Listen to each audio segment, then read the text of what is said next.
시청자 여러분 안녕하십니까. 2월 15일 녹화하는 용정부터 2부 하도록 하겠습니다. 자, 이게 바이든 대통령의 국정 연설이 있었는데요. 지난주에 어느 나라 국가원수나 연두교서 이런 걸 발표를 하고 국정 연설을 합니다. 근데 미국 대통령이 하는 국정 연설이 가장 중요하죠. 그 미국 국내 정치뿐만 아니라 요동치는 이 전 세계 어떤 글로벌적인 경제 상황, 그 다음에 어떤 다기다능한 어떤 안보 상황, 이런 게 이제 어떻게 미국에 의해서 조정되고 통제되는가 하는 이런 걸 갖다가 큰 그림을 보려면은 이제 미 대통령의 연설 이런 게 굉장히 중요한 단서가 됩니다. 그래서 여러 가지 이야기를 했는데 그 조목조목 일일이 분석하다 보면은 그것만을 해서 또 다른 방송을 하나 만들어야 되기 때문에 그렇게 하고 싶지는 않고요. 그래서 일단은 중요한 내용이 어떤 게 나오는가 하는 그것만 이제 여러분들에게 간단히 알려드리도록 하겠습니다. 일단 이제 미중 관계인데 이런 표현을 썼습니다. 중국과는 충돌이 아닌 경쟁을 할 것이다. 그래서 우리가 그렇게 호전적인 패권주의를 주장하는 게 아니다 라고 이야기하는 거죠. 최근에 이란의 대통령이 중국의 초청을 받아서 지금 어젠가 이제 공식 방문을 했는데 거기서 미국 주도의 이론적 지배체제, 패권주의, 일극체제 이런 거에 대해서 반대한다. 그래서 자기들은 이제 다극체제를 지지한다. 이런 식의 메시지를 전달했습니다. 그래서 너무 일방적으로 미국이 중국을 몰아붙인다는 그런 어떤 과거의 제국주의적인 그런 어떤 세력 균형 하에서 벌이는 그런 각축전이 아니다. 이런 걸 갖다가 불식시키기 위해서 중국과는 충돌 아닌 경쟁을 할 것이다. 근데 이 국제적인 규범, 룰을 갖다가 지키지 않기 때문에 중국을 지금 견제한다. 이런 식의 논리입니다. 그래서 만약에 중국이 미국의 주권을 위협하게 되면 행동이 임할 것이고 지금까지 그런 사례가 있었기 때문에 이미 그런 조치를 취했다라고 이야기했습니다. 그 다음에 미국의 첨단 기술 보호를 위해 동맹과 협력할 것이다. 가장 중요한 반도체 이야기 되겠죠. 그 다음에 중국과의 경쟁에서의 승리는 우리의 단계를 도모할 것이다. 그래서 이건 이제 공화당한테 하는 이야기입니다. 물론 공화당도 줄기차게 트럼프 때부터 중국과 각을 세워왔죠. 그렇기 때문에 이거는 어떤 초당적인 미국의 일반적인 국익이라는 측면에서 이게 중국과의 경쟁에서 승리를 해야 된다. 그래서 그 승리는 온전히 우리들 것이다. 라는 주장을 했습니다. 그 다음에 이게 조금 이제 민감하거나 납득하기 어려운 부분인데 민주주의는 강해지고 권위주의 독재는 약화되고 있는 중이다. 사실은 그렇지는 않습니다.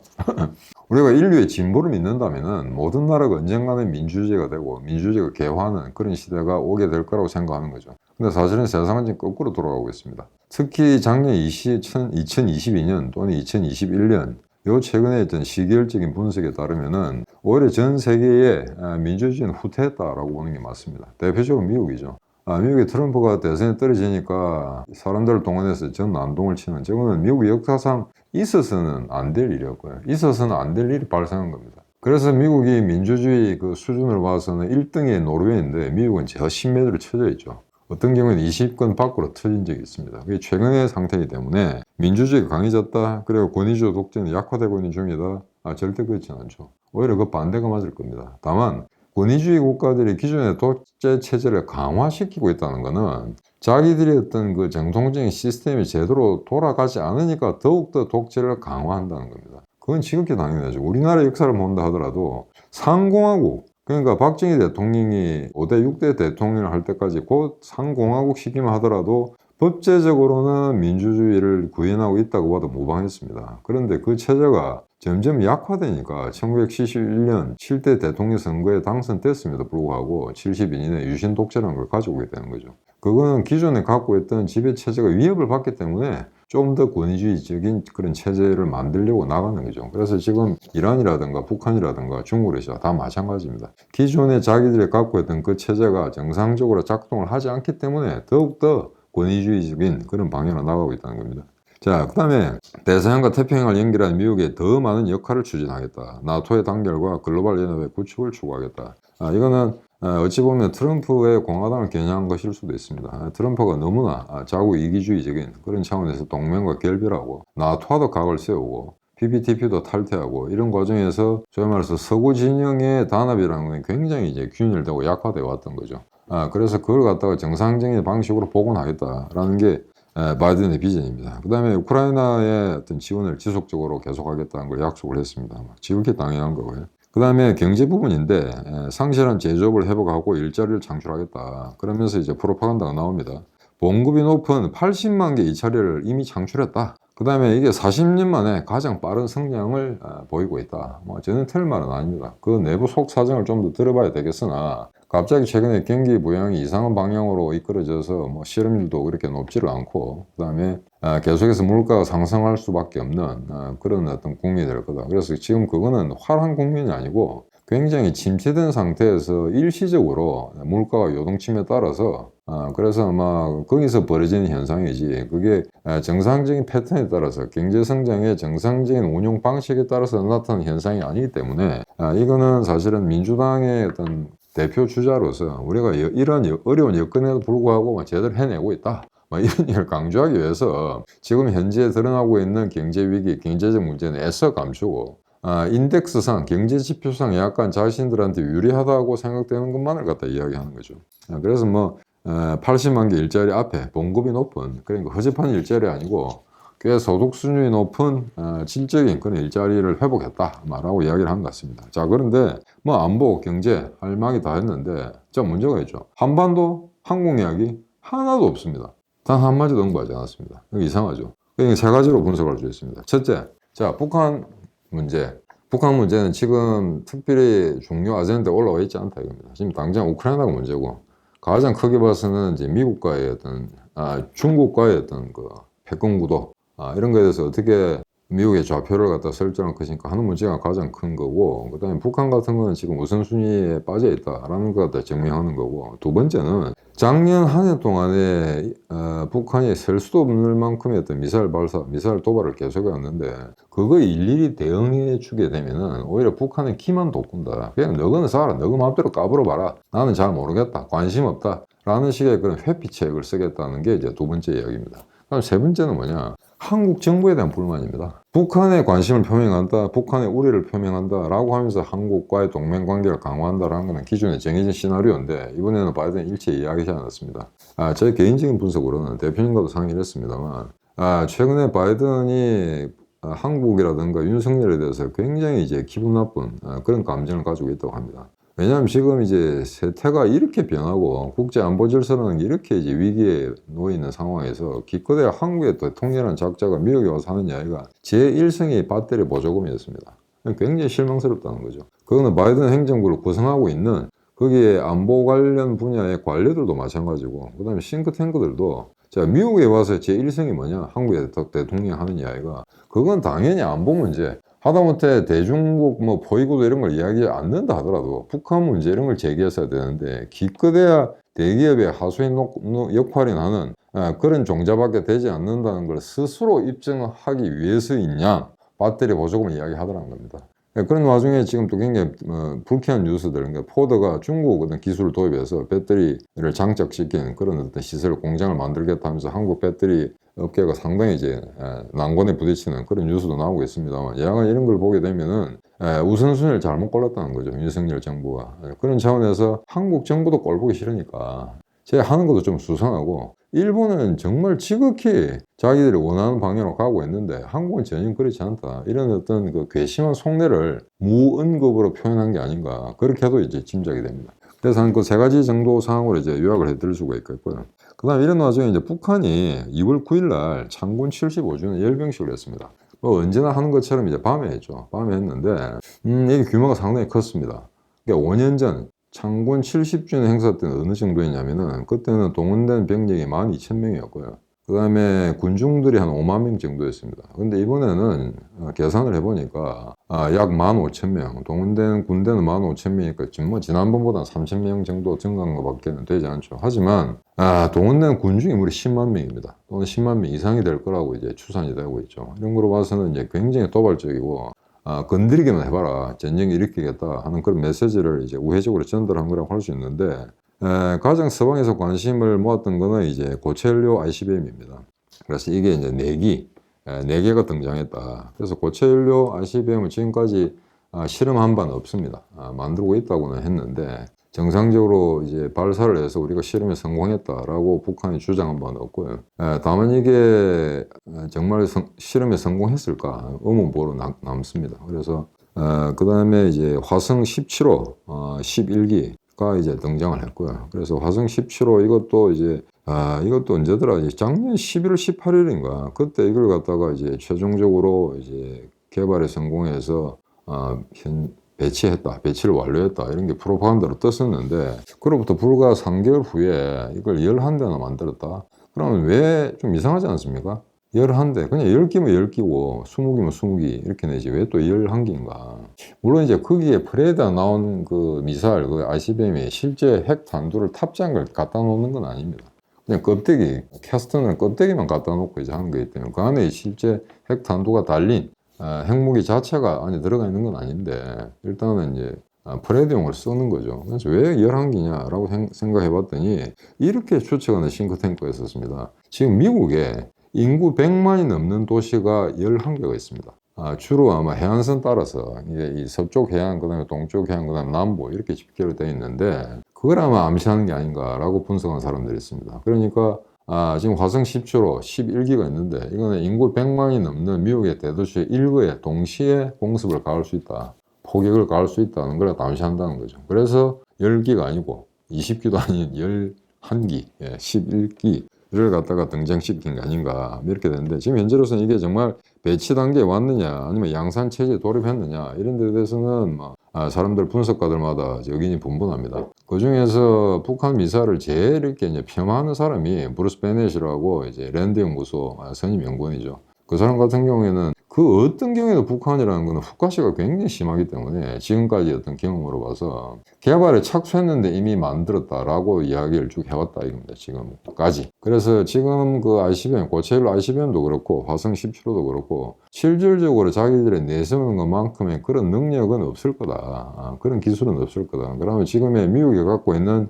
최첨단 AI 기술 같은 게 그 안에 집적이 돼야 되는데 그런 것 같지는 않다라고 하는 거죠. 하지만 당장 북한의 재침을 받을 수 있는 그런 위기에 놓인 우리나라로서는 그렇게 한가한 소리를 할 수가 없습니다. 오히려 북한이 진행시키고 있는 그 수준보다도 더 앞서 나가서 더 많은 위험이 앞으로 초래될 거다라고 미리 대비하는 게 낫지, 애써 그 사람들의 능력을 깎아내리는 거는 사실은 현실에 부합하지 않는다라고 이제 보는 게 맞을 것 같습니다. 그런데 여기서 이제 중요한 거는, 자, 그럼 이런 고철료 미사일 이런 거 갖다가 개발해내고 이제 협박을 하는데, 이걸 이제 어떻게 할 거냐. 결국에는 한미일 삼각동맹, 아직 맺어져 있지 않습니다만 삼국 안보 체제를 구축해서 대응하는 수밖에 없다. 그래서 지금 당장 현재로서는, 지난번에 이제 캄보디아 프놈펜 회의 때 한미일 삼국이 이제 정상회담 만났었죠. 그래서 그때 여러 가지 합의한 내용 중에 가장 테크니컬리 가장 중요한 거는 미사일 발사 정보를 실시간으로 공유하는 문제였습니다.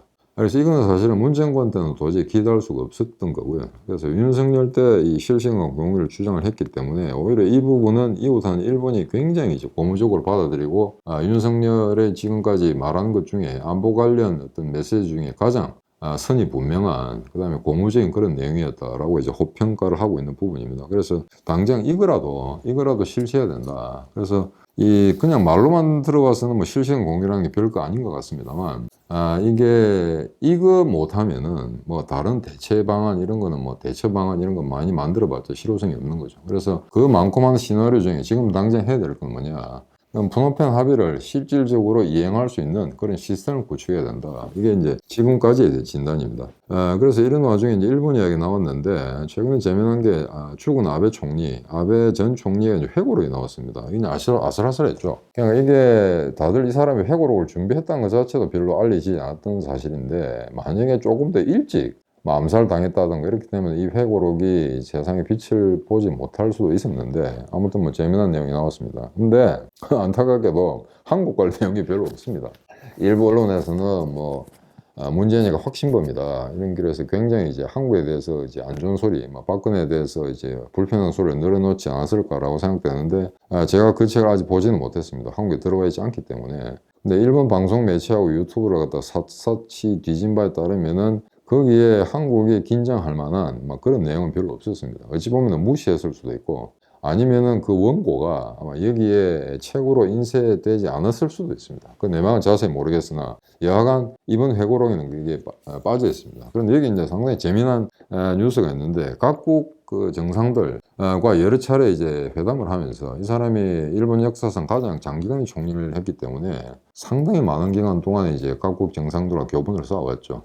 지금까지 일본이 굉장히 이제 불리했던 거는 그간의 총리들이 워낙 단명했기 때문에 외국 정상들과 특히 미국이라든가 이런 우방들과의 어떤 면대면 접촉, 어떤 개인적인 퍼스널한 그런 접촉을 유지할 수 있는 가능성이 별로 없었다는 겁니다. 아베가 워낙 오랫동안 하다 보니까 그런 어떤 문제점이 극복이 된 거죠. 근데 이제 트럼프를 어떻게 봤느냐. 트럼프는 이제 이렇게 이야기한 것입니다. 그냥 가장 여러 가지 이야기했습니다. 가장 핵심적인 거는 이 아베에 따르면 이렇습니다. 트럼프는 군사 행동에 지극히 겁을 먹는 타입이었다. 그래서 만약에 그걸 갖다가 김정은이가 알았더라면은 난리가 났을 거다. 그러니까 싱가포르 회담이라든가 이런 게 상당히 엉뚱한 방향으로 갔을지도 모른다는 이야기죠. 왜냐면 마치 전쟁을 불사할 것처럼 화인과 분노 이래가지고 굉장히 완력을 쓰는 대통령처럼 되어 있는데 기본적으로 부동산 업자, 장사꾼이다 보니까 이게 모든 전쟁이나 군사 행동을 돈으로 환산하는 버릇이 있다는 거죠. 그래서 함부로 전쟁을 일으키지 않는다는 겁니다. 그래서 그걸 함부로 이렇게 군사 행동을 나서야 될 군사 행동에도 나서지 않는다는 거죠.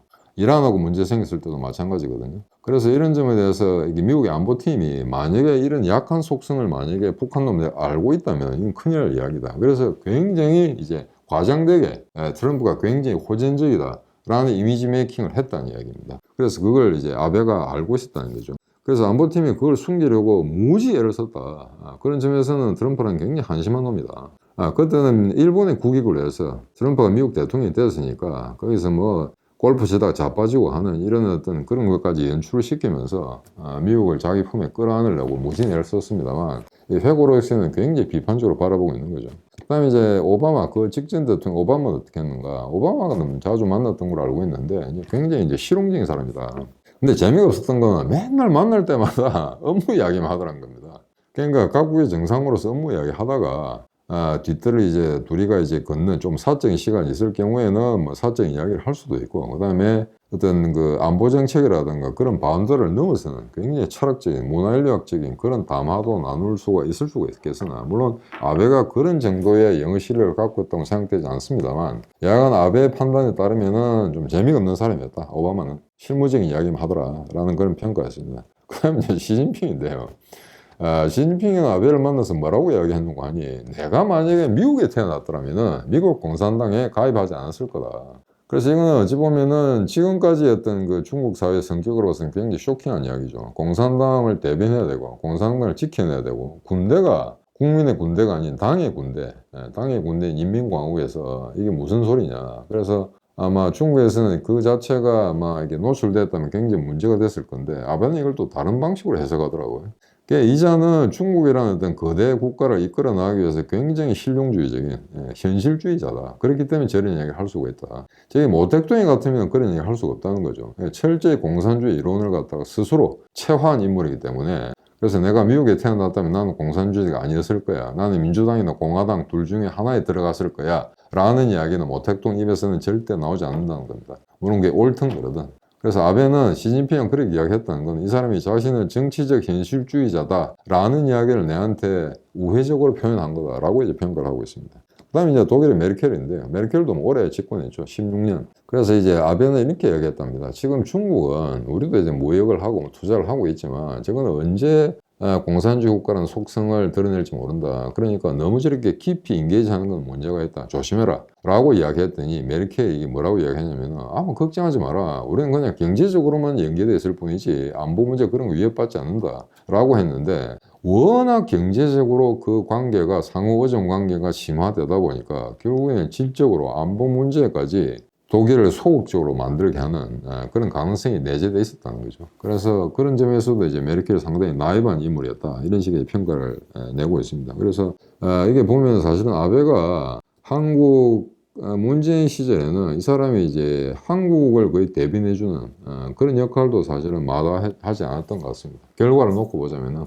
한국 대통령이 계속 중국 빨고 북한하고만 놀아 날아가고 이런 상황이었기 때문에 그런 점에서 우려를 표명하고 독일에도 전달하고 그 다음에 미국에도 이런 사실을 전달하고 그런 어떤 메신저 역할을 이제 톡톡히 했다고 생각됩니다. 그래서 결국에는 뭐 중국과 멀어질 수밖에 없다. 앞으로 세계 구도는 그렇게까지 갈 수밖에 없다. 라는 이야기가 이제 결론적으로 나와야 되는데 최근에 열기구 문제, 이건 오늘 뭐 생방에서 제가 좀 자세히 이야기했기 때문에 제대로 다루지 않겠습니다만 아마 열기구 이 해프닝이 미중 관계 복원을 발목 잡는 굉장히 민감한 사안으로 계속해서 한번 대두될 것 같습니다.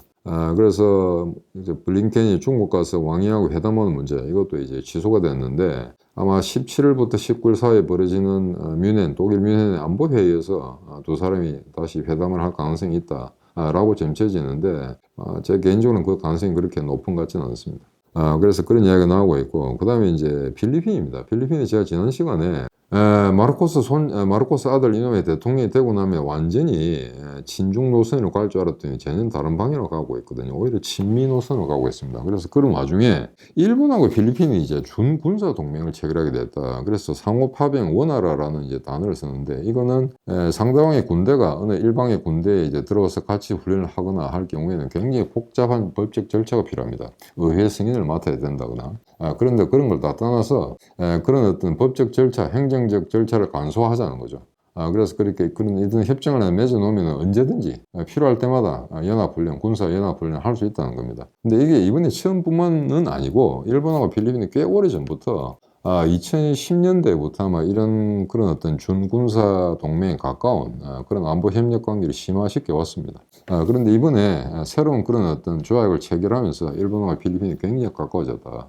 그러니까 필리핀하고 일본이 만약에 미국과 일본의 동맹 정도로 어떤 강화된 그런 연계 관계를 맺게 된다면, 그러면 이제 중국 함대가 태평양으로 접근하는 게 상당히 어려움에 봉착할 겁니다.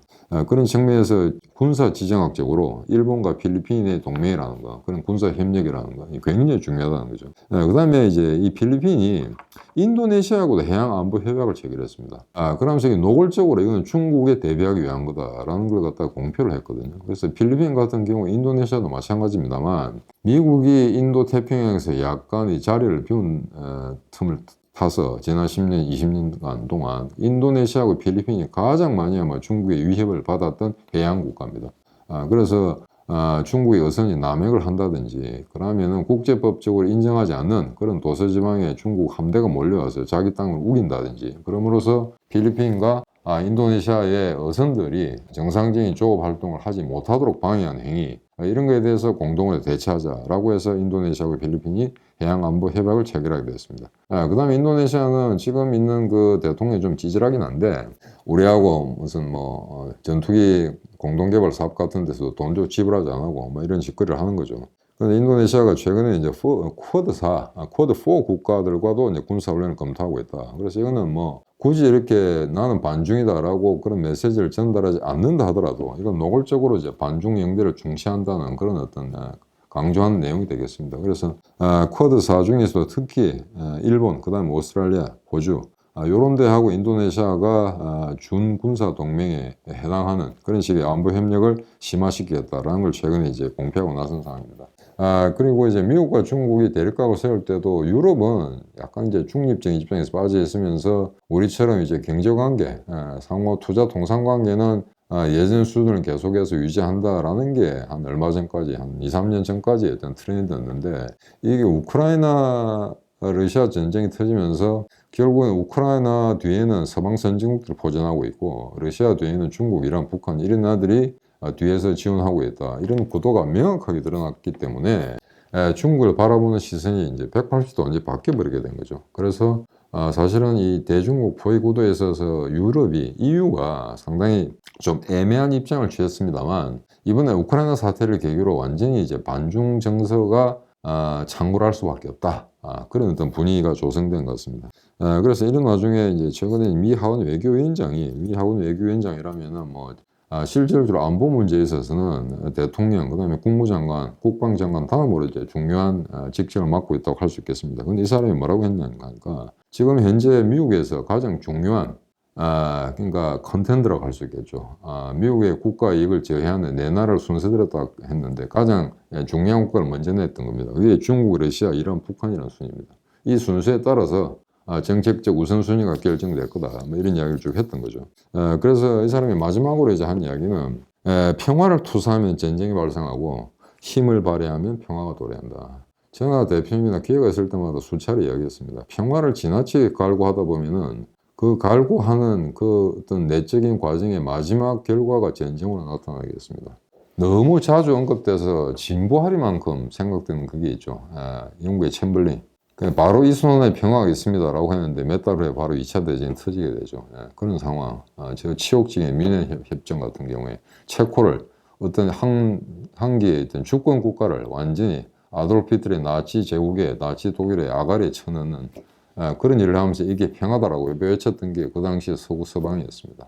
그렇기 때문에 그런 어떤 역사적 사례였기 때문에 이번에는 그런 절대로 그런 우려를 범해서는 안 된다. 그래서 미 한 외교위원장이 평화를 이야기하면 전쟁이 오고 전쟁을 힘을 발휘하겠다. 그런 완력을 계속 구사하겠다라고 이제 전쟁을 불사하겠다는 의지를 발현시키면은 그때는 평화가 도래할 수도 있다 하는 역설적인 그런 메시지를 이제 최종적으로 우리한테 전달해주고 있습니다. 그런 상황에서 지금 현재 하원은 공화당이 장악하고 있는데 나중에 트럼프가 어떤 입김, 어떤 영향력을 이제 행사할지 뭐 그런 어떤 그 정치적 굴곡은 여기서는 함부로 예단할 수는 없겠으나 일단 공화당이 잡고 있는 상원 내에서는 굉장히 대중국이라든가 대러시아라든가 그래서 강경한 입장을 취하고 있는 사람들이 주요 어떤 지위에 이제 그 자리 잡고 있기 때문에 당분간 어떤 안보 문제에서 미국의 어떤 그 내부적인 균열 이런 거는 지금 현재로서는 막 그렇게 우려해도 되지 않아도 되지 않겠느냐 그렇게 평가하는 바입니다. 오늘 2부 이거로 마치도록 하겠습니다. 안녕히 계십시오.